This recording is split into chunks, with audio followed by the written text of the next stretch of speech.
Alright, welcome everyone. Selamat sore dan selamat datang teman-teman semua ke Foreign Policy Discussion FPCI Chapter Binus University yang kedua. Pertama-tama, terima kasih banyak untuk teman-teman sudah menyempatkan diri untuk hadir di FPD kedua kita hari ini. Semoga diskusi kita hari ini bergairah ya, amin. Perkenalkan, saya Nadia, and on this wonderful evening, I will be your moderator. Now, to start up today's session, teman-teman boleh tolong rename ya dengan format divisi strip nama. Other than that, it would also be great kalau teman-teman juga bisa temenin aku on cam ya, bagi yang bisa, so we can all stay connected. Okay, so today's theme remains the same, which is global health architecture, specifically with the new topic of how capacity building for vaccines manufacturing could improve global health architecture. And for today, we will be dissecting the global health in terms of the current pandemic, the unequal vaccine distribution, vaccine nationalism, capacity building, and big pharmaceuticals, and so much more. This is quite the interesting topic, I must say, and I'm really looking forward to how today's discussion will roll out. So I hope you've all took the time to read the study guide and please stay active for today's discussion. Okay, before we begin today's rundown, kiranya kita berdoa dulu ya secara singkat menurut kepercayaan masing-masing. Oke, berdoa dimulai.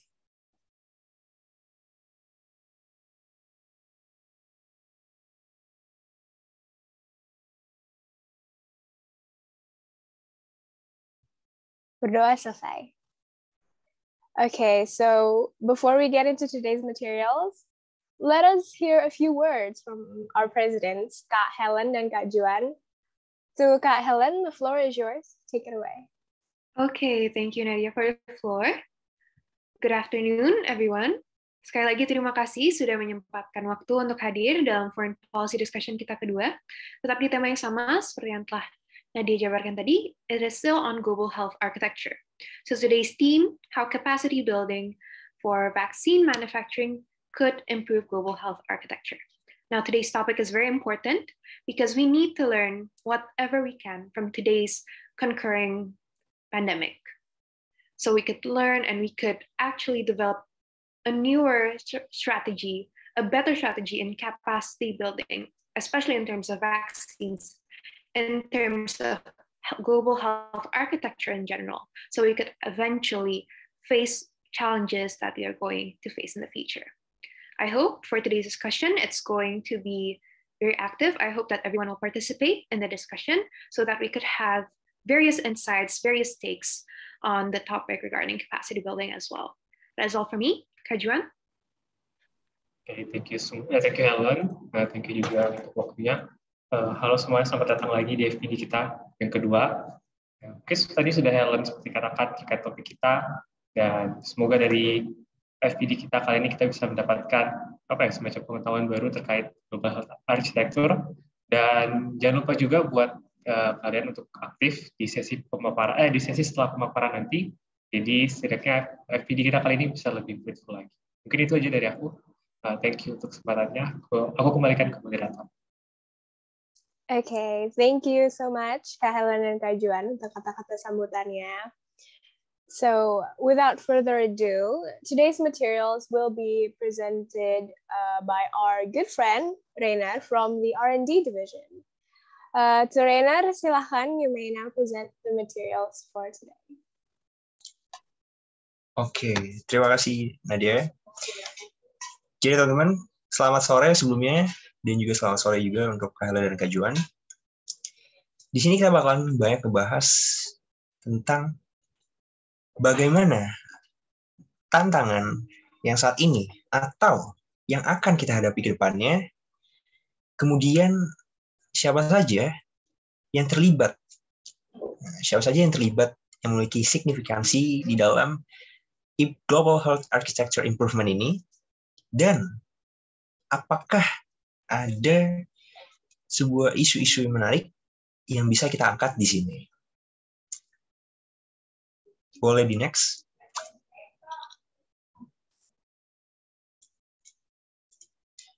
Oke. Kita tahu sudah berjalannya 3 tahun sejak pandemi has been reported at the first time di Wuhan, China. Dan ada 4 poin yang telah kita identifikasi mengenai dampak yang udah kita terima nih, dampak yang udah kita rasakan. Yang pertama ada meningkatnya rate atau tingkat kematian manusia di seluruh dunia akibat pandemi COVID-19 ini, atau increasing mortality rate. Dan yang kedua adanya efek inflasi yang dialami oleh negara di dunia, di mana efek inflasi ini bakalan menjalar terhadap proses ketidakstabilan berjalannya negara tersebut. Akhirnya, ketika negara tersebut mengalami inflasi yang berakibat dengan ketidakstabilan negara tersebut, maka diproyeksikan bakalan meningkatkan hutang dari negara tersebut. Dan yang tiga ada security challenges. Isu tentang pertahanan keamanan di dunia ini bakalan kita bahas terkait IP rights atau intellectual property rights. Dan yang keempat adanya inequality affairs atau adanya ketidakadilan yang timbul baik itu dari kebijakan-kebijakan yang diciptakan selama masa pandemi maupun hasil atau efek dari kebijakan-kebijakan yang diterapkan yang tidak diikuti dengan baik oleh negara-negara, baik itu first world countries, second world countries, dan yang terakhir ada third world countries. Boleh di next.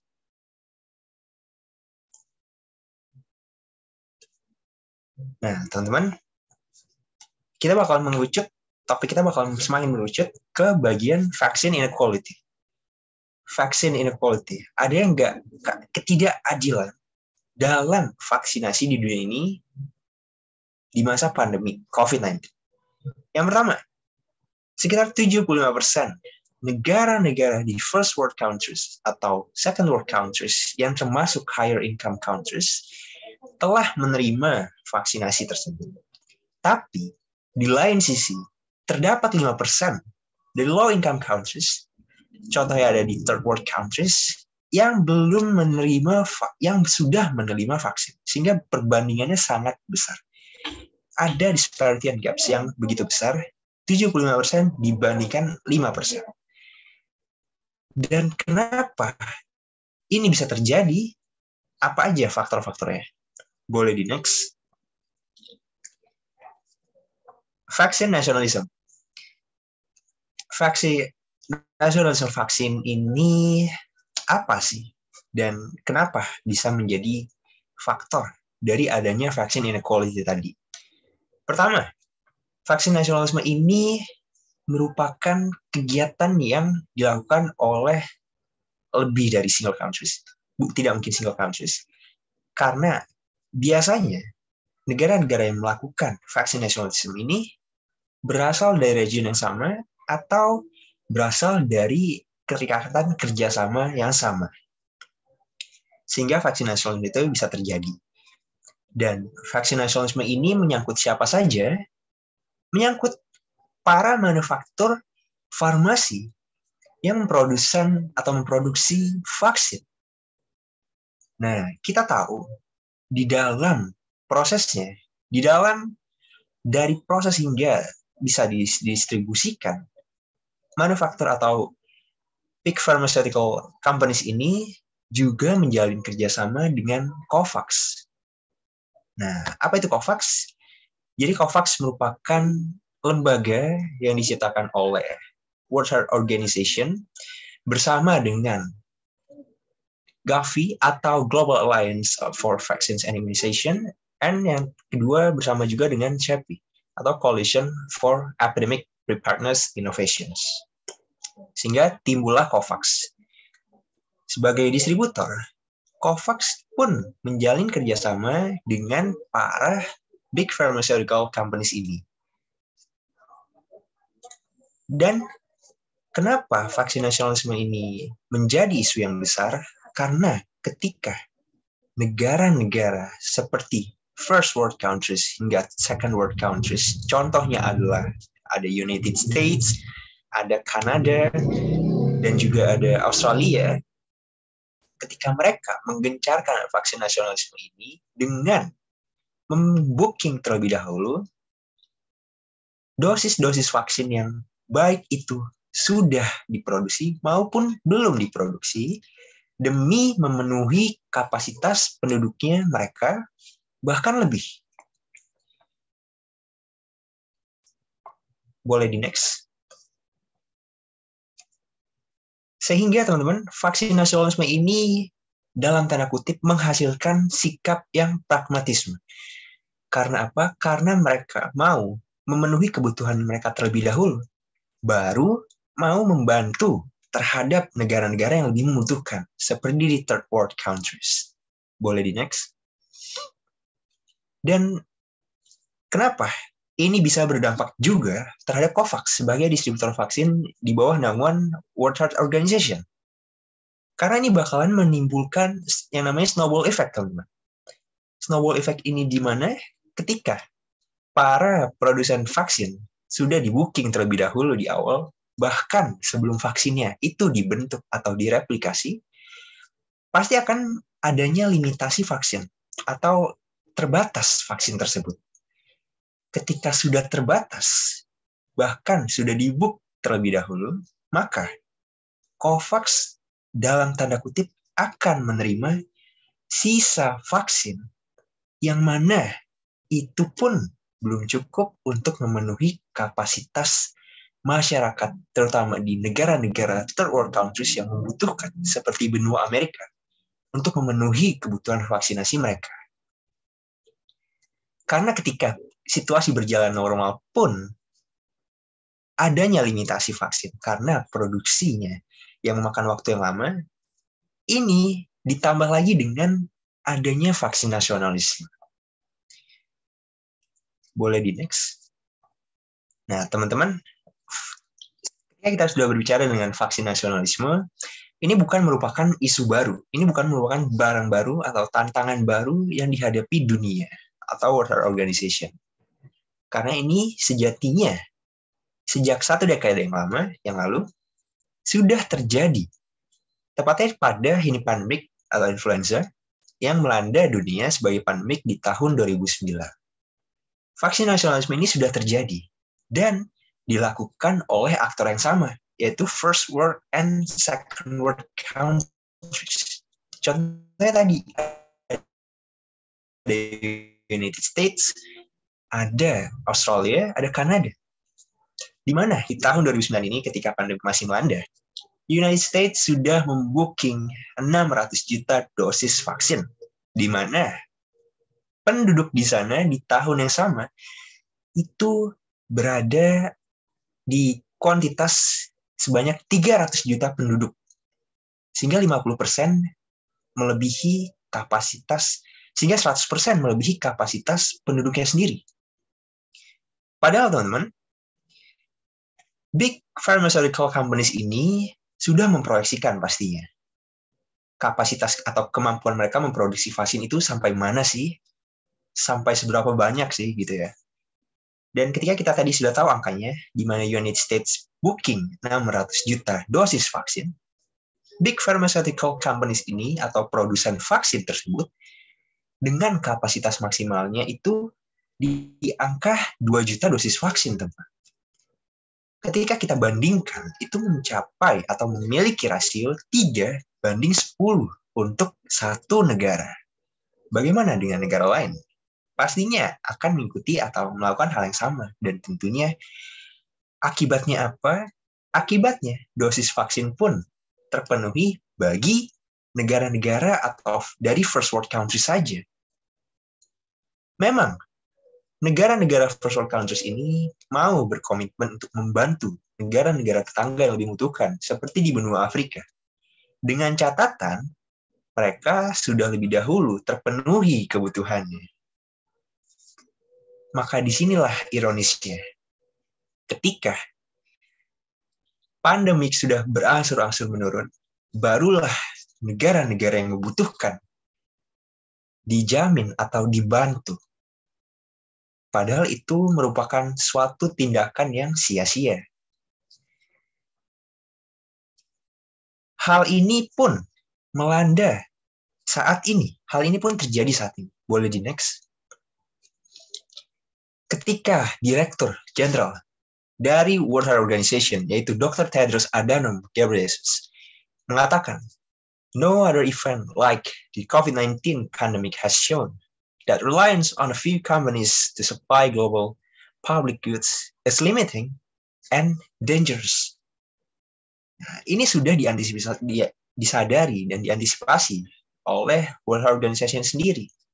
Karena berkaca dari masa lalu, dari kejadian historis, vaksin nasionalisme ini dengan mengakibatkan bahaya yang sangat-sangat berdampak atau menjalar kemana-mana, menjadi snowball effect. Saat ini pun Amerika Serikat masih melakukan hal yang sama, di mana United States membooking dosis vaksin atau membeli dosis vaksin 5 kali lipat daripada jumlah penduduknya saat ini. Hal ini pun menjadi tanda tanya besar. Dan kenapa ini masih terjadi? Tapi sebelum ke sana, kita bakalan tahu apa saja list vaksin yang sudah tersertifikasi oleh World Organization sehingga terjamin keampuhannya. Boleh di next. Dari list 1 sampai 9 ini, kita bisa lihat ada daftar negaranya juga yang didominasi oleh first world and second world countries. Seperti ada dari United States dan Germany, UK dan Sweden, kemudian dari China dan India. Boleh di next. Dan berikut ini merupakan brand yang bekerja sama tadi. Bisa kita lihat vaksin atau Big Firm ini juga sudah terafiliasi di Indonesia. Seperti ada AstraZeneca, ada Moderna, Pfizer, ada Sinovac. Boleh dilanjut?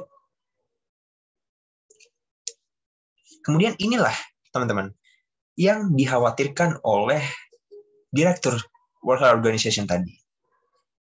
COVAX atau supplier utama COVAX terdiri dari tiga, yaitu Moderna, AstraZeneca, dan Novavax.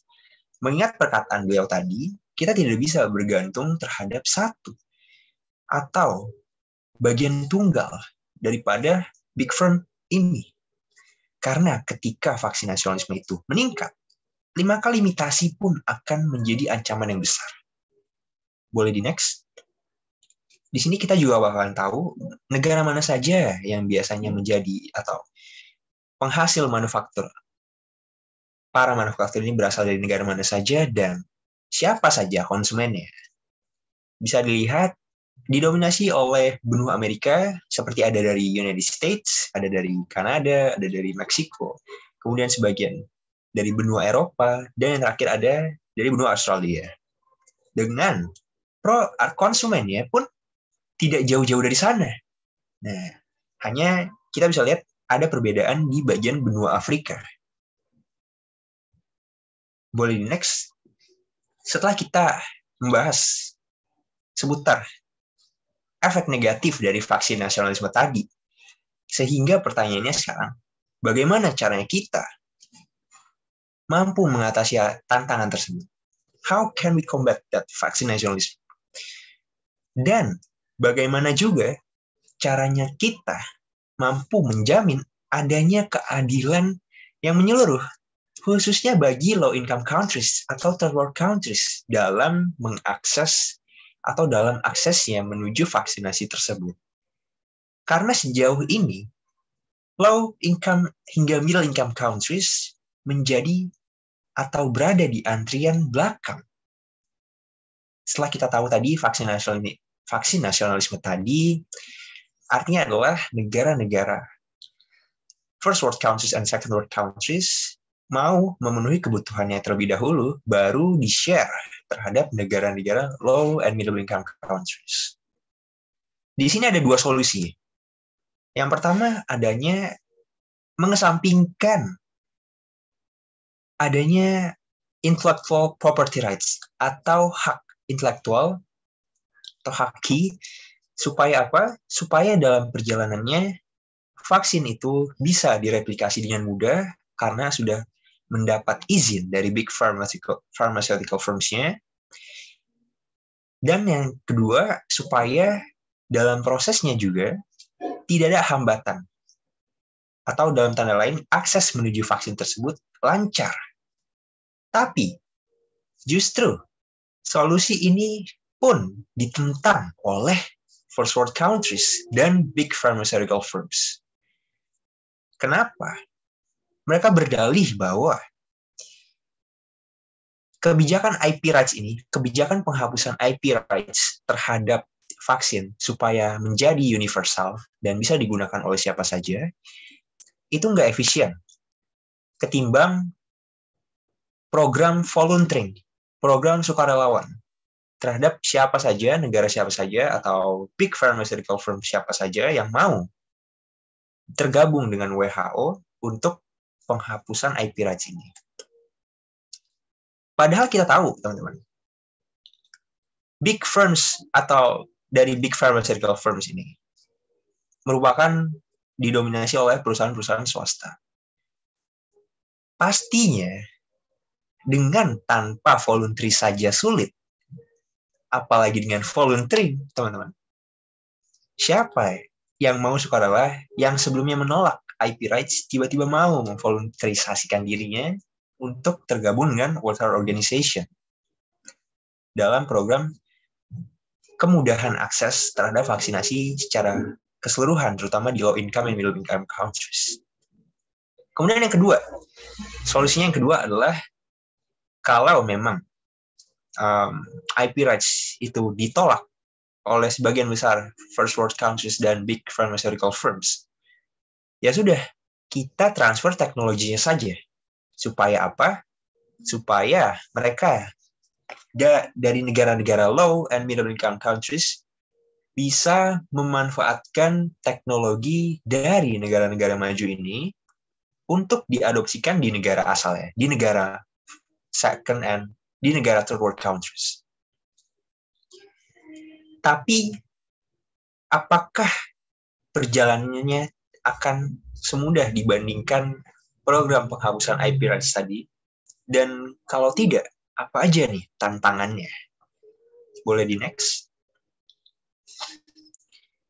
Kita bisa lihat melalui laporan dari WHO ini, biasanya yang menjadi negatif atau hambatan sebuah negara di third world countries dalam program teknologi transfer ini ada di bidang atau ada di bagian kualitas sumber daya manusianya. Seperti rendahnya kemampuan research and development, kemudian juga rendahnya quality dari atau cara pakai teknologi tersebut, masih rendah pemahamannya. Kita bandingkan dengan para provider dari high income countries dan big pharmaceutical firms. Mereka pasti sudah memiliki kemampuan research and development yang mumpuni hingga sudah tersertified tadi di list yang ada 9 vaksin products dari World Health Organization.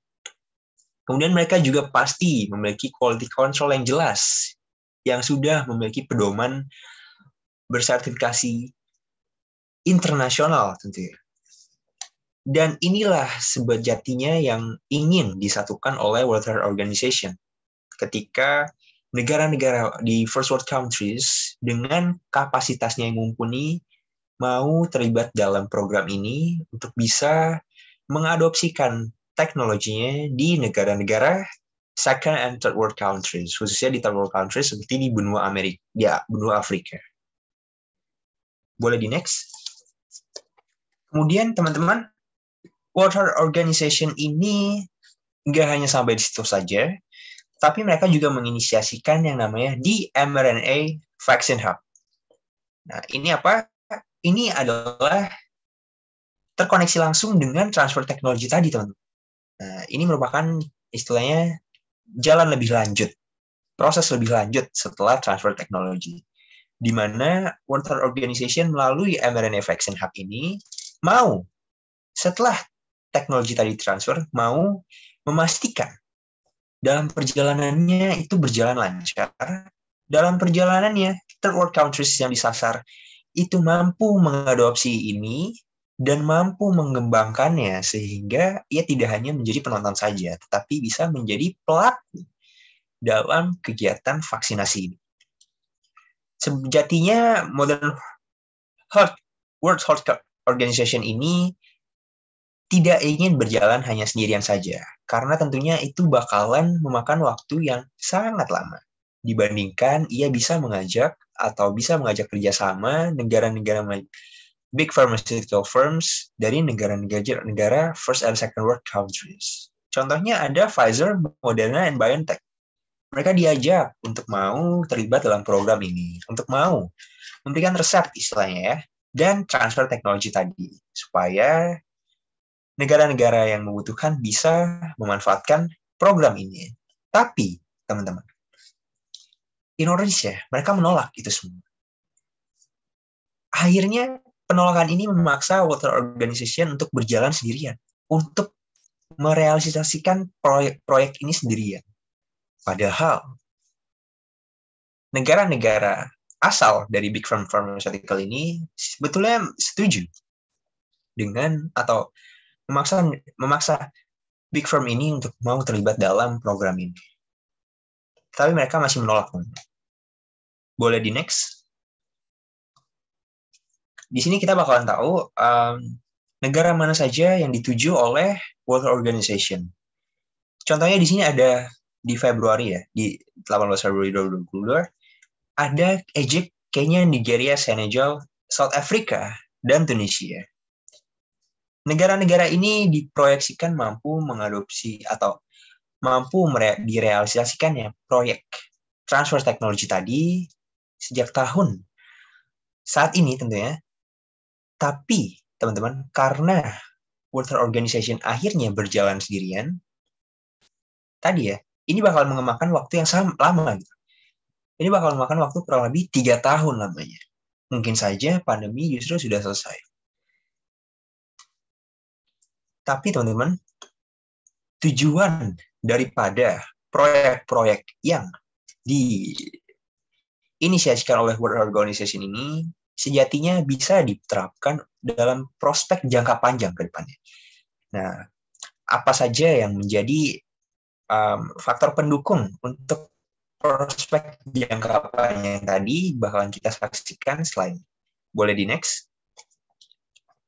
Sehingga teman-teman, setelah ajakan dari World Health Organization untuk mau terlibat dalam proyek transfer teknologi tadi ditolak oleh big pharma companies yang diajak seperti dari Pfizer, Moderna, dan BioNTech, akhirnya apa? Akhirnya mereka berjalan sendiri, teman-teman. Mereka memiliki atau setuju dengan cita-cita dari World Health Organization ini, tapi berjalannya sendirian, teman-teman. Mereka memiliki program sendiri, mereka memiliki quality control tersendiri terhadap negara-negara yang mau mereka tuju sendiri juga. Contohnya di sini ada Moderna. Moderna berinvestasi di Kenya sebesar $500 million dengan mereka mau berinvestasi untuk produksi vaksinasinya di tahun 2023. Kemudian di sini juga ada BioNTech, teman-teman. BioNTech dengan inovasinya, mereka berinovasi melalui shipping containers. Nah, shipping containers ini apa? Shipping containers ini memudahkan transportasi daripada vaksinasi tersebut melalui containers yang dialurkan terhadap negara-negara tujuan, khususnya di benua Amerika. Tapi, teman-teman, mereka tetap menolak dua solusi tadi. Solusi pertama tadi, yaitu IP rights, yaitu universalisasi dari IP rights. Boleh di next. Setelah tadi kita tahu ya, Moderna berinvestasi di Kenya, dan BioNTech pun juga berinvestasi targetnya di benua Afrika juga. Mereka mau berinvestasi kurang lebih 40-60 juta dosis vaksin di sana. Hal ini sebetulnya memakan biaya yang relatif lebih murah ketimbang apa yang dikerjakan atau proses umum secara umum yang dikerjakan dalam pembentukan hingga distribusi vaksinnya. Tapi teman-teman, biotenor ini bakalan diproyeksikan secara maksimal itu di tahun 2023, sama seperti Moderna tadi. Boleh di next? Sehingga teman-teman, ketika kita udah tahu nih, current situation, situasi saat ini, itu seperti itu. Dan tadi juga sudah disinggung bahwa World Health Organization ini ingin menyediakan proyek jangka panjang terhadap third world countries. Seperti contohnya tadi, transfer teknologi contohnya. Namun, hingga akhirnya pun masih ditolak untuk bagian IP rights-nya, yang menjadi hambatan dalam proses percepatannya. Maka dari itu, akan memakan waktu yang tidak sebentar. Kemudian, dalam perjalanannya, Moderna dan BioNTech yang tadi, ketika berjalan sendiri-sendiri pun, bakalan tidak efektif, karena mereka berjalan sendiri-sendiri. Sehingga apa? Sehingga efektivitas dari apa yang mereka kerjakan pun tidak maksimal. Padahal ketika kita bayangkan, big pharmaceutical firms ini mau bergabung dengan World Health Organization, itu bakalan mempercepat proses secara signifikan dalam vaksinasi dunia ini. Oleh karena itu, teman-teman, vaksin nasionalisme sejatinya masih terjadi dan akan terus terjadi. Karena apa? Karena sebuah negara memiliki sikap untuk mau memenuhi secara nasionalisme mau memenuhi kebutuhannya terlebih dahulu. Dan ini pun tidak hanya terjadi sekarang, tapi sudah terjadi sejak dahulu kala. Bahkan saat ini pun menjadi lebih parah, karena kapasitas yang disajikan atau kapasitas yang memiliki dampak dari vaksin nasionalisme ini lebih besar dibandingkan kapasitas sejak pandemi ini 2009. Ya itu tadi kita tahu Amerika Serikat ketika tahun 2009 mereka booking 100% daripada penduduknya, booking vaksinasi daripada penduduknya 100%, 600 juta dosis vaksin, sementara penduduknya 300 juta penduduk. Dan sekarang United States memproyeksikan untuk 5 kali lipat lebih daripada penduduk negaranya. Maka dari itu, di sini kita juga sudah mengidentifikasi apa saja dampaknya, yaitu snowball effect tadi terhadap COVAX dan World Health Organization. Ketika COVAX tidak mampu memenuhi kapasitas vaksinasi dunia, maka itu bakalan menunggu proses yang lama lagi untuk proses dari pembuatannya, dari distribusinya, hingga vaksinasi pun terjadi. Itulah aspek-aspek yang menjadi perhatian World Health Organization, yaitu akses ke sana itu tidak dimudahkan. Oleh karena itu, teman-teman,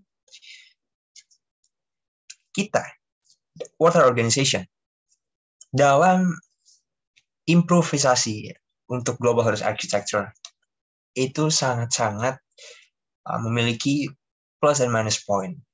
Sebetulnya, World Health Organization ini mau memiliki cita-cita yang sangat positif dengan ada transfer teknologi tadi. Namun kita juga telah mengidentifikasi tadi tantangan yang disajikan oleh dunia ini. Realitanya tidak semudah itu ternyata.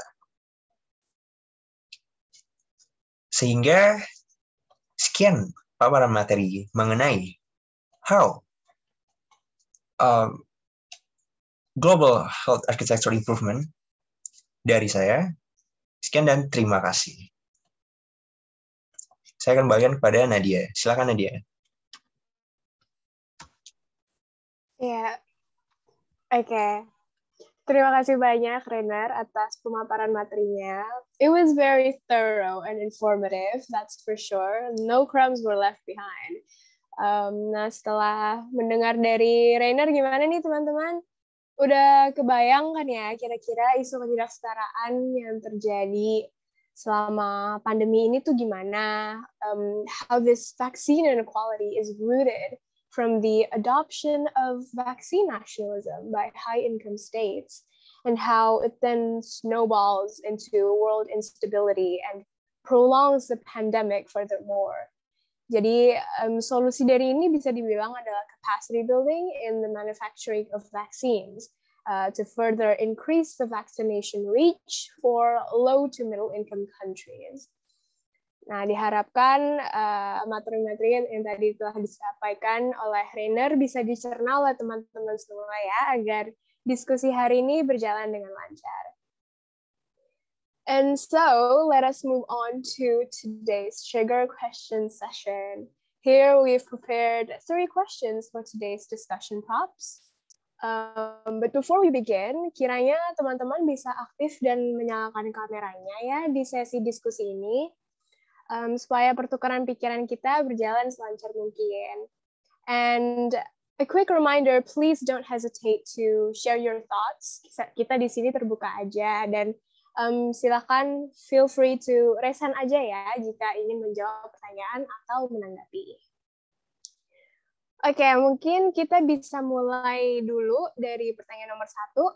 Who is most responsible for the unequal outcome of the global vaccination dynamic, and which actors hold the most significance?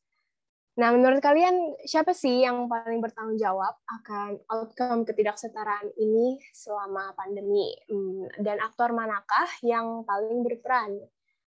Oke, sesi diskusi telah dibuka ya. Mungkin di antara teman-teman ada yang ingin menyalurkan informasi, it would be very appreciated.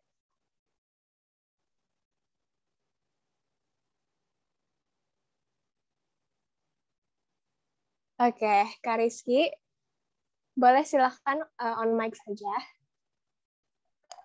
Okay, jadi thank you for the floor, moderator. Maybe I'll start the discussion by saying that sebenarnya jawabannya udah lumayan extensively and explicitly mentioned by Rainer ya. Kalau sebenarnya salah satu pihak yang sangat-sangat bertanggung jawab tuh ya negara-negara maju ya. But I want to shift also the view from my point of view kalau kan di satu sisi kita bisa pertimbangkan juga kalau sebenarnya ada negara-negara, not only the developed ones, the developing ones itu sebenarnya ada kesalahan juga. Di satu sisi kalau if they put focus, kalau mereka istilahnya gercep di awal pandemi, mereka bisa lebih unggul. Coba pikir dulu deh. Kita ambil contoh negara kita sendiri. Menteri kita waktu itu bilang penyakit ini cuma flu. Jadi kita slow, kita santai, kita tidak peduli. Akhirnya ya seperti yang kita lihat ya situasinya seperti ini.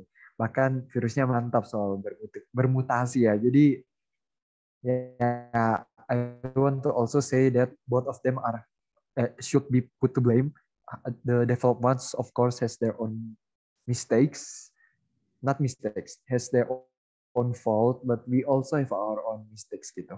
Nah, untuk which actors hold the most significant though, I will say it's still on negara-negara maju. Tapi sekali lagi, jangan kita menunjuk jari aja ke mereka, kita juga harus introspeksi diri. That's all. Thank you. Iya, terima kasih Kak Rizky. Nah, menarik nih ya. Jujur kalau dari aku sendiri, padahal mikirnya cuman satu sisi sih ya aku ya, bilangnya US sama UK nge-hoard vaccines dari awal, yang sampai 5 kali lipat dari populasinya mereka sendiri, itu aja udah red flag banget. Tapi dengan perspektifnya Kak Rizky ini menarik juga ya, introspeksi diri, benar banget. Iya, Kak Muhammad Bisma, silakan. Halo. Halo. Aku pengen jawab tentang ini sih, about which actors hold the most significance, dan mungkin yang tadi dibahas tuh the significance of vaccine nationalism bisa dibilang gitu ya. Yang aku sebenarnya tadi yang pendapat Kak Rizky sampaikan tuh sangat-sangat merepresentasikan menurut aku gitu dari apa yang sudah disampaikan dari tadi dan juga pendapat Kak Rizky sendiri mungkin. Tapi aku punya perspektif yang lumayan agak dibolak-balikan gitu, bisa dibilang.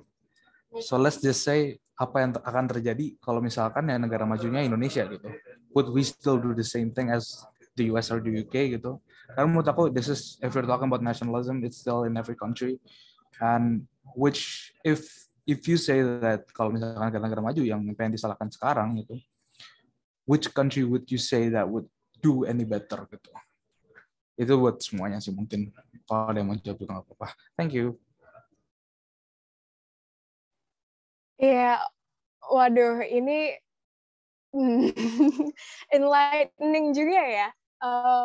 Bener sih, kayak kalaupun Indonesia jadi yang negara majunya, emang iya kita bakal lebih baik dari US sama UK sekarang. Belum tentu kan, we might just have done the same thing. Dan memang complicated sih topik seperti ini ya. Mungkin ada lagi yang mau menyalurkan? Oke, Kak Sylvia, silahkan Kak. Oke, mungkin kalau misalkan aku ini ya bukan ngejawab sih, kayak aku sempat baca beberapa, jadi di awal vaksinasi itu Indonesia emang sempat kayak have quality vaccination gitu. Mungkin kalau misalkan ngejawab pertanyaan Bisma untuk lebih baik apa enggaknya melihat vaksinasi, ketidaksetaraan vaksinasi di awal, mungkin ya sebenarnya kita juga harus mikir ya kayak bisakah kita lebih baik dari US dan China gitu. Menurut aku gitu sih. Oke, jadi ya itu dari Kak Sylvia. Makasih ya Kak. Setuju sih, memang menarik harus bisa lihat dari berbagai perspektif kalau isu kayak begini ya. Oke Kak Felix, silahkan Kak. Ya, kalau menurut aku memang tadi kan udah disebutkan tuh banyak banget aktornya, baik low middle income hingga yang high income kan. Tapi menurut aku mungkin yang siapa bisa kita bilang health responsible mungkin secara kayak kita bilang sistematiknya, menurut aku itu salah big pharmaceutical firms, karena they are the producers and they basically kayak they have the control, they control the supply gitu. And if they control their supply correctly, they could provide vaccines equally. Pesan yang 600 juta, padahal mereka cuma 300, dan waktu COVID-19 mereka pesan 5 kali lipat daripada populasinya. Kalau big pharmaceutical firms-nya itu punya, I don't know, moral compass or something in their operation, they could limit the allocation each country sehingga bisa jadi equal. Jadi menurut aku siapa yang harus kita salahin paling banyak, itu menurut aku di pharmaceutical firms. Paling itu aja sih. Ya, setuju. Memang iya sih, mereka sebagai yang suppliernya pasti peran mereka juga gede ya, namanya mereka juga yang distribusiin. Jadi itu juga we have to shed some light on that too, and not just onto states. Mungkin untuk saya lihat ada Muhammad ada raise hand lagi, silakan boleh. Itu Helen juga raise hand mungkin dari dulu karena aku udah ngomong tadi. Oke, baik Kak Helen. Okay, thank you for the floor. Perhaps mungkin di sini I would like to add on some more information ya in regards of big pharmas in regards to their role in the global health architecture. Outside of vaccine, outside of the realms of the pandemic, kita tarik ke belakang, big pharmas, they have always played a critical part in maintaining this type of bubble, this exclusivity. Therefore, outside of the vaccination, misalnya kita mungkin insulin and other medications that are needed for those who are like very much sick, very much needing those medications. Big pharma has always played a role in limiting that access. To put it into perspective, kembali lagi ke masalah vaksin, Moderna, they made 70% profit, 70% from one single vaccine. 85% of the vaccines that they produce went to high-income countries. Ini bukan sesuatu yang baru. Big pharmas limiting access, might it be through price, might it be through limited stock, might it be through limited production lines, it has been going on for years before the pandemic. In terms of usual, mungkin your day-to-day, anggaplah medications. And I think it is important to see that it is not only the big pharmas to say, but it is also the system in it. We have already seen this game playing out for so long, but there's no sense of like awareness in terms of the global governance to take a stop to this, to make sure that not only vaccines, but also other medications to be accessible for all in terms of price, in terms of whatnots, in terms of mungkin production and so on and so forth. Mungkin itu addition dari aku. Thank you. Right. Thank you so much, Kak Helen. Now, this is also interesting. Big pharmaceutical firms, they are, despite them being working in the health department, they're lacking in moral, I'd say. Mereka pastinya lebih mengutamakan profit ya, pasti. Apapun itu pasti mencoba untuk mendapatkan profit sebanyak mungkin. So here's the outcome that we end up with. Oke, untuk Muhammad Bisma, boleh? Hello again. Maybe kayak yang tadi disampaikan dari Felix sama Helen juga sendiri ya, tentang apa yang udah dilakukan oleh big pharma company, especially apa yang terjadi sekarang post COVID-19 sih menurut aku tuh. Ini sebenarnya udah recent trend yang aku sebenarnya agak perhatiin gitu sih, semenjak kayak in COVID-19, especially in our pandemic, kayak tiba-tiba, I don't know, this is going to sound really weird at first, but bear with me. Karena aku melihat kayak a steady increase in teknokrat itu lumayan tinggi gitu loh sekarang, apalagi dengan munculnya. This is going to really sound real weird, but yeah, it has something to do with crypto, NFTs, metaverse, everything else. It has everything to do with that because what you're pumping into is something that you don't even know what you're getting. Ya, kalau misalkan teknokrat, it's something like that. Tapi ini kita balik ke arah vaksinnya dulu kali ya. Kenapa aku bisa bilang itu sebuah teknokrat gitu? Kayak it really seems like one. Kenapa big pharma company kayak gini? They're basically holding everyone's lives in their hands gitu. Dan kalau yang bisa dari apa yang mereka dan pendapatnya, malah I don't know if tadi aku lihat dari chat kalau Felix ngomong kalau on the other hand that means that state also failed as regulators. At this point aku malahan nggak terlalu percaya state bisa bertindak sebagai regulator dalam bidang at least health sih sekarang sih, karena yang memegang ini kayak let's talk about big pharma first. Kayak these are neoliberal companies always trying to get for profits. That means profits for the rich gitu kan. That aside, itu bisa dibilang kalau dari misalkan kayak dari praktek yang agak I'm gonna use the neoliberal word again. Tapi memang itu kata yang sebenarnya perlu disampaikan adalah dari situ kita bisa melihat prospek modal dari berbagai macam company sekarang yang udah teknokrat banget itu yang sudah mendanai di bidang pharma ini. Dan biar aku nggak ngulang-ulang lagi, dari pharmaceutical companies ini apakah emang seharusnya mereka yang megang kendalinya dari itu semua? Isn't it like a company which is not state owned in any means, mempunyai power untuk menentukan siapa yang hidup atau siapa yang nggak hidup. Basically, we're saying that kan gitu. Of course, kayak the state has the powers to buy those vaccines from those big pharma companies. Ya itu benar banget. Dan tapi kenapa mereka seperti yang tadi sudah disampaikan, kenapa yang high income countries duluan yang bisa memonopoli harga tersebut gitu loh jatuhnya. When you see who's behind the board of directors of these technocrats, you wouldn't be surprised. So yeah. Maybe that's just some insights. Oke, terima kasih Bisma atas insight-nya. This is your point of view is very critical and it's very worth looking into. But first and foremost, for the first question, I think that would be enough. We can finally move on to the second.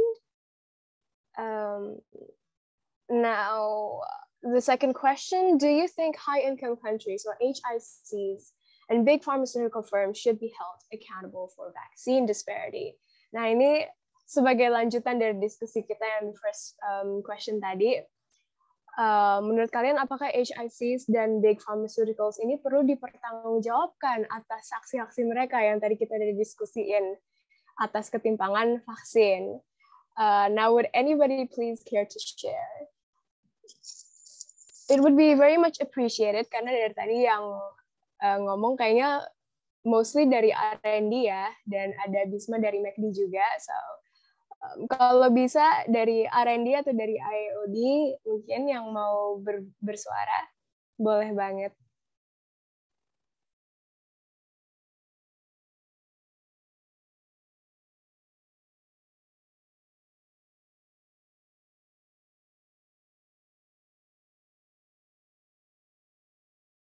Oke, mungkin karena untuk second question ini masih belum memanas, let me give an insight from my own perspective.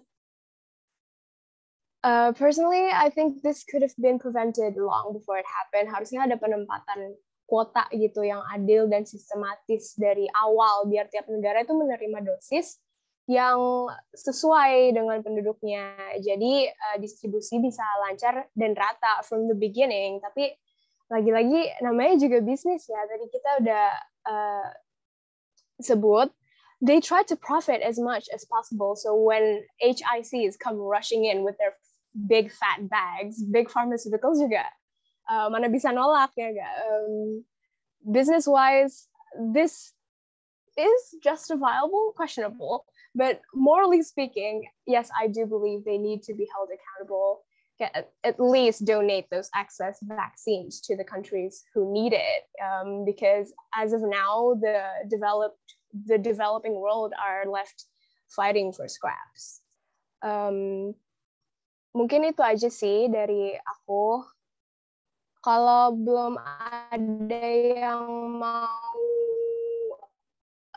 mengajukan diri untuk menyalurkan pendapatnya, mungkin boleh kali ya aku tunjuk salah satu. Oke, mungkin dari IAOD, Filipa. Filipa ada?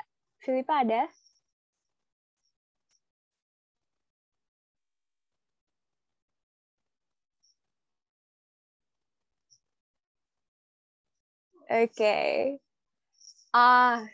Oke, ternyata Filipa lagi di jalan. Oke. Someone else then. Untuk Aris, boleh kali ya? Ada orangnya?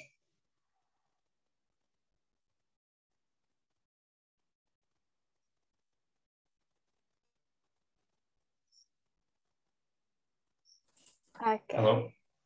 Iya, Aris, halo. So, is it for the second question or the third question? We're currently on the second question. Okay. I think so. Then, I really don't know a lot of context about this, but I'll just give it my thought. Yeah, a lot of, I think the big pharmaceutical firms and the high-income countries should be held accountable for vaccine disparity, because judging by the information you provided like earlier, how the US requested like 5 times the vaccine, and actually 5 times more than the population for the vaccine. I mean, yeah, it just seems like the high-income countries just wants the money and all. And I think I'll give like a perspective too from since I lived in Germany for like 3.5 years from 2019 to 2021. So from what I see while living there, Germany basically focused on their own population rather than giving out vaccines to other countries, such as, I don't know, like countries in Africa or in Asia. And they mainly focused on first the elderly, and the second is the health workers, third is the children, fourth are finally the adults. And this is also comes to the vaccine nationalism, how they focus more on the Germans rather than the migrants, for example, like the Turkish migrants or the Middle Eastern refugees. And yeah, I think, sorry if that goes out of the question, but I just want to give a perspective on Germany. No, your insight was very fruitful. Thank you so much for your participation. Next, we have Georges Brian raising his hand. Georges, take it away. Nadia Forever. Kalau menurut aku ya untuk pertanyaan kedua ini, sebenarnya saya setuju sama yang lain kalau high income countries sama big pharma itu ya bisa dibilang ya pelaku yang paling bersalah ya dalam kasus ini. Cuman menurut saya kalau misalnya kita lihat dari sudut pandang sebagai realistis aja ya sebagai manusia, menurut saya masalah ini jujur agak complicated. Untuk high income countries, maksudnya mereka lebih peduli sama negara lain. Itu kan tentunya bakal timbulin backlash gitu loh di negaranya, karena negaranya sendiri aja mereka belum divaksinasi. Kenapa mereka itu peduli sama negara lain? Bahkan seperti yang saya pernah baca di internet, ada pakar yang ngomong kalau ya negara itu ya not a charity. Negara itu hadir untuk melayani masyarakatnya, bukan untuk masyarakat dunia. Makanya mereka mikir, ngapain kita bantuin negara lain kalau misalnya negara kita sendiri aja belum divaksinasi sepenuhnya.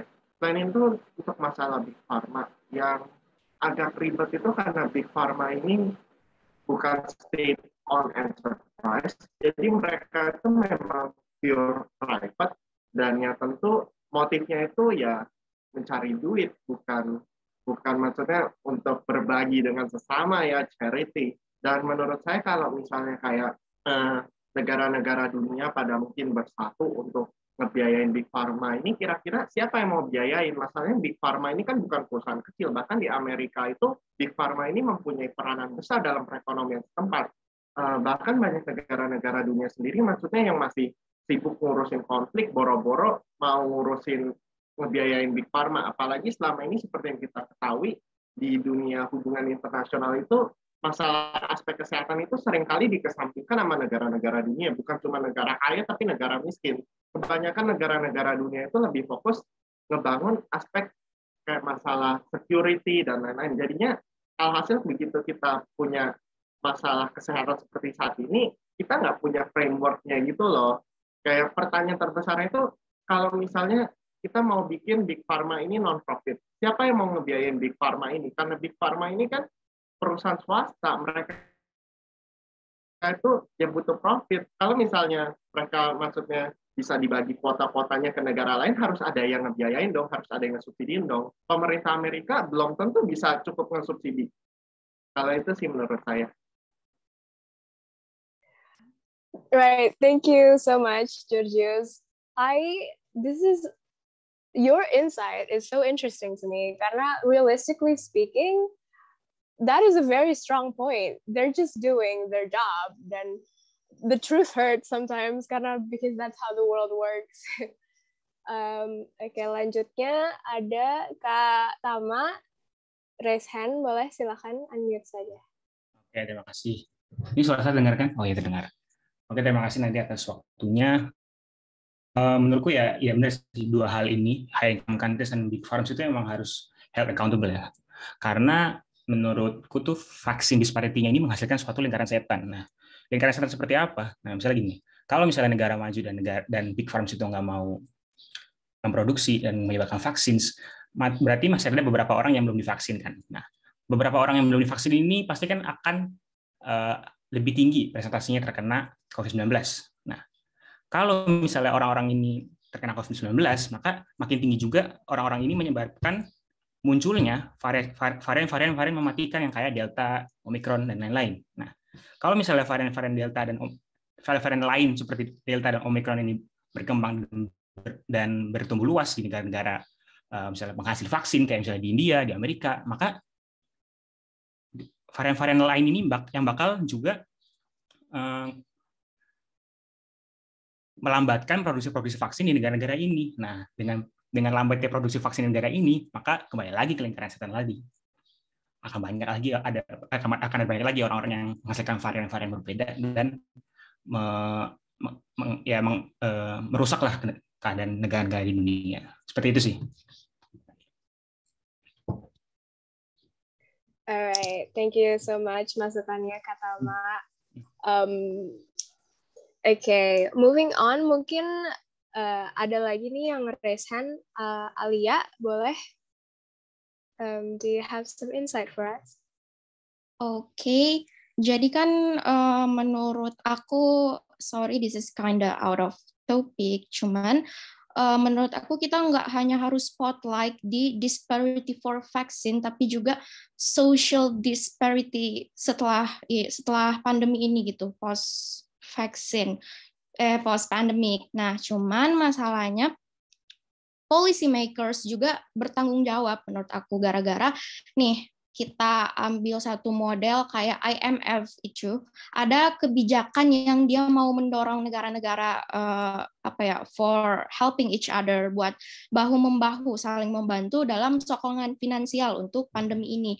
Jadi sebenarnya buat big pharma apa bisa dapat funds, bisa, karena sebenarnya IMF tuh mendukung, cuman masalahnya lewat policy ini, lewat kebijakan ini ada yang namanya IMF tuh encourage negara-negara buat menetapkan austerity atau kebijakan penghematan, biasa juga dibilang pengetatan ikat pinggang.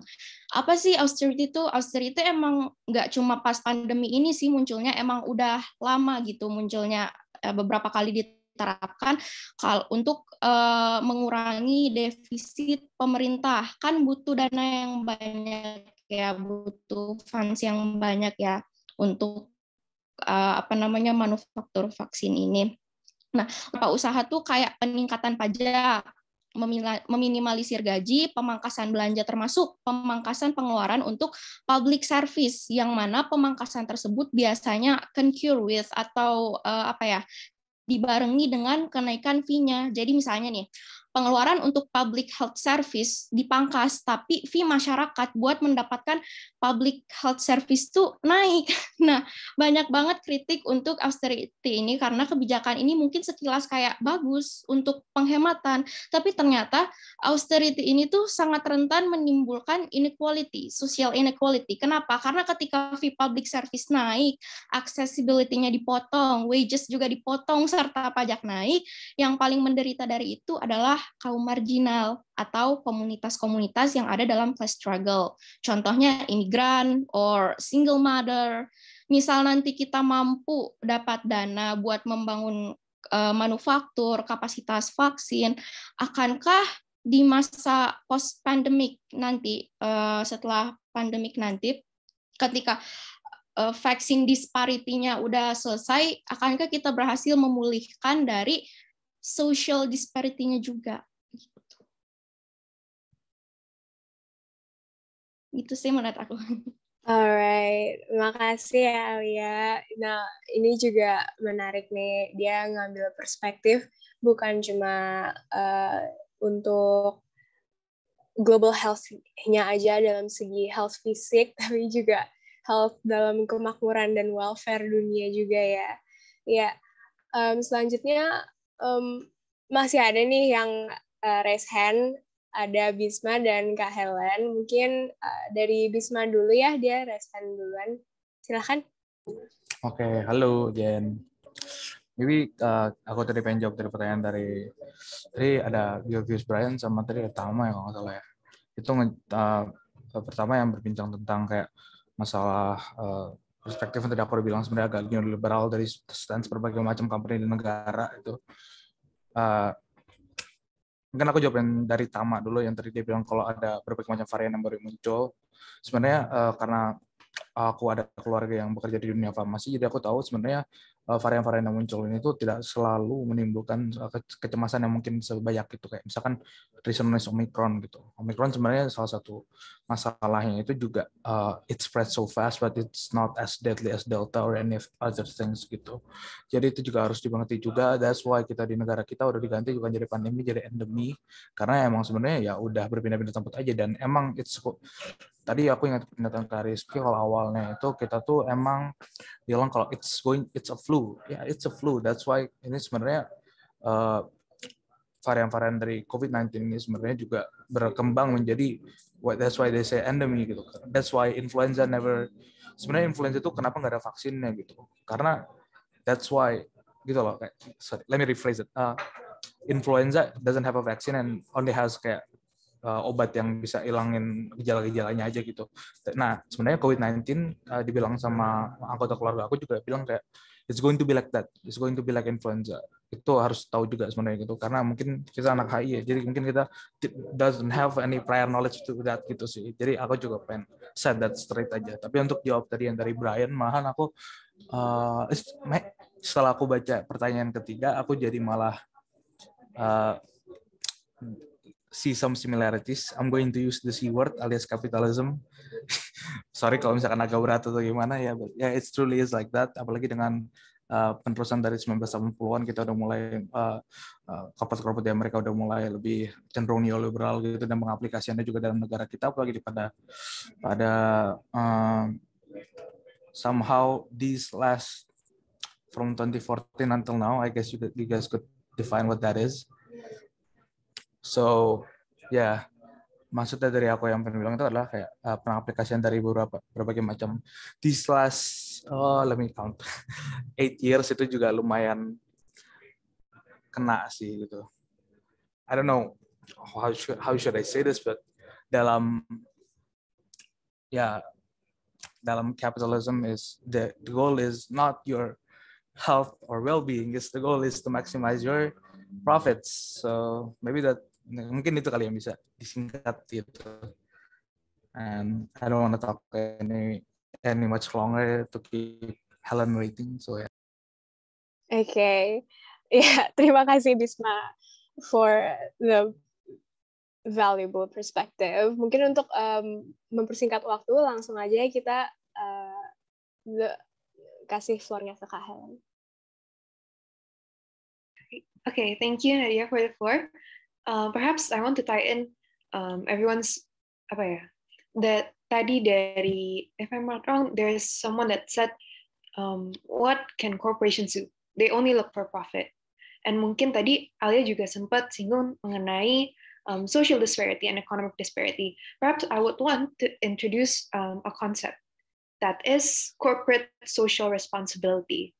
Perhaps this is very much MNC, but I think it's important to know as well that these corporations, they have corporate social responsibility. So what does this mean is that they have the responsibility to give back to the community. Might it be through community building, through perhaps when it comes to pharmaceutical firms, of course, that is transfer of technology, or perhaps they send in funding, stuff like that. So they try to give back and build the community because these firms causes these social issues. So they need to fix that through corporate social responsibility. And perhaps noting what Alia said in regards to the policy of austerity, maybe, I don't know if this is possible or if it's an option, perhaps there could be a policy from the government or perhaps the domestic government or the global government, might it be a policy or an agreement in regards of the implementation of corporate social responsibility. That is, these big companies, they not only implement capitalism at its traditional roots, but also implement smart capitalism, where they increase their productivity through giving back to the community, especially in terms of closing in that social and economic gaps. Perhaps outside of the realms of the pandemic, I would like to give a few examples of corporate social responsibility. For example, if I'm not mistaken, Nestle has various long-term projects to build the community in rural areas, because of course they have already, I would say, exploited in a way, but they also have to give back to the society through these long-term projects. And I guess taking on that concept, perhaps it is not going to be as simple as that. Of course, it's a given. However, it is worth a shot actually implementing corporate social responsibility through a more concrete framework, through either its policies or global governments' facilitation of various agreements. That is all for me. Thank you. Okay, thank you, Kak Helen, for sharing. Let us quickly move on to the third question then. Should we ban for-profit companies profiting from products related to public health and make intellectual property rights in that area to be universal or at least non-profit? Nah, ini juga udah disinggung nih dari tadi selama diskusi kita di second question. Situasi begini tuh ada sisi positif dan negatifnya juga, pasti tergantung sudut pandang kalian. Nah, mungkin ada yang bisa berbagi pendapatnya regarding this question.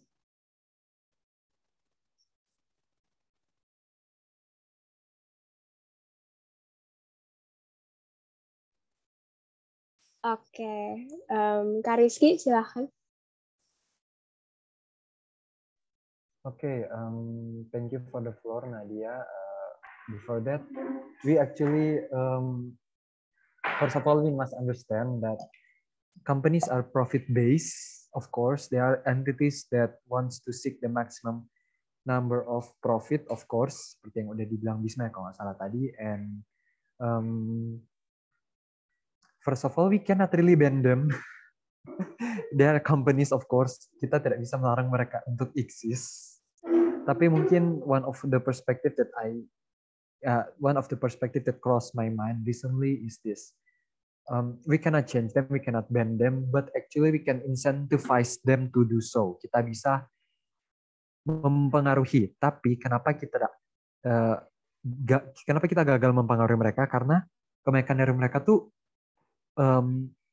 their production plan, tempat produksi mereka, pabrik mereka tuh di tempat yang orang-orangnya tidak terinsentifise untuk melakukan protes dan lain-lain. Ya kan, kayak seperti yang tadi, kalau dipikir-pikir ya, kan banyak yang factory plan-nya kalau bukan negara maju, negara-negara yang tanda kutip labor cost-nya, production cost-nya itu rendah. So, it incentivizes them to not revolt, untuk tidak melakukan protes to some extent, atau enggak production plan mereka ada di negara-negara yang tanda kutip belum terlalu peduli tentang vaksin di masa itu.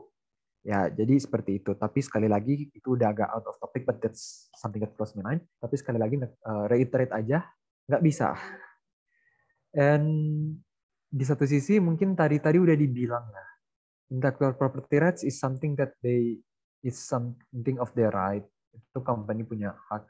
Tapi ya memang tambah satu hal terakhir, kita tidak bisa men-ban lagi karena satu pendapat lagi yang gue sampaikan adalah kalaupun mereka seperti yang dibilang tadi, mereka punya CSR.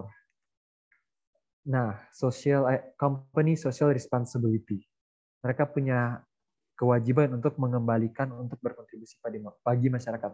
Tapi coba dipikir lagi deh, sering banget perusahaan-perusahaan cuma pakai green label misalnya, atau we are environmental friendly dan lain. Tapi it's not purely an altruistic effort, tujuan yang memang untuk berbuat baik. Instead, ternyata itu malah buat branding aja biar mereka terkenal. Ya, one of them is greenwashing. That's all maybe from me. Nadia, thank you. Oke, terima kasih banyak atas tambahannya dari Kak Rizky.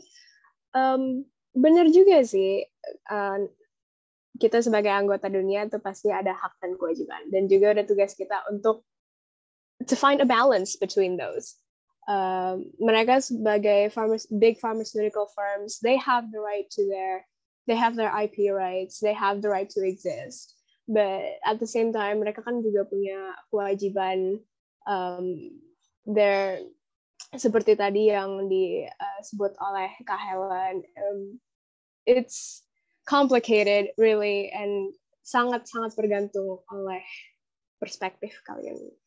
Now, mungkin ada lagi kah yang mau volunteer to share with us? Oke, Kak Felix, silakan. Ya, ini jujur kayaknya buat to ban for profit company and menghilangkan intellectual property rights, karena kayak bakal sulit, karena kita bakal kurang lebih mencoba mengubah fondasi sistem ekonomi dunia dan tatanan hidup kita, ya kan. Mungkin itu memang sulit, tapi karena dari kata universal ini aku kepikir kayak universal human rights basically nggak ada 200 tahun yang lalu kan. Mereka ada benar-benar sejak perang dunia dan lain-lain, dan itu akhirnya mulai ada yang namanya United Nations Human Rights Declaration tahun 1948, ya kan. Dan memang itu belum perfect. Dan kita lihat bahwa sejak ada Millennium Development Goals, Sustainable Development Goals, setidaknya ada inisiatif buat kita untuk menghilangkan gap-gap tersebut kan. Mungkin memang kita nggak bisa ban, dan mungkin public health sector akan tetap jadi for profit, tapi menurut aku ada kemungkinan di mana di SDG ini dan mungkin di future plan-nya itu kita bisa include kayak buat public health itu as human right, and we should create some kind of global understanding that public health is something that is inherent, something that should be allowed for everyone gitu loh. Jadi ya, muter-muter lagi, cuma kayak maksud aku, kita 200 tahun yang lalu hak asasi manusia itu nggak ada gitu loh. Ini mungkin bakal sulit, dan maybe there's a long way ahead. Tapi I think there's a possibility that we could probably make something else as something that is basically inherent gitu loh, kayak human rights. Yeah, that's my thought basically. Yeah, setuju banget sih Kak Felix, karena I mean basic health should be a part of basic human rights yang emang seharusnya udah menjadi hak orang gitu untuk diterima. We shouldn't be kita nggak seharusnya berjuang sampai kayak begini banget untuk mencapai global health gitu, when it's really a basic human necessity. Okay, we have time for one more maybe. Adakah yang mau menyalurkan pendapatnya sekali lagi sebelum kita menutup diskusi?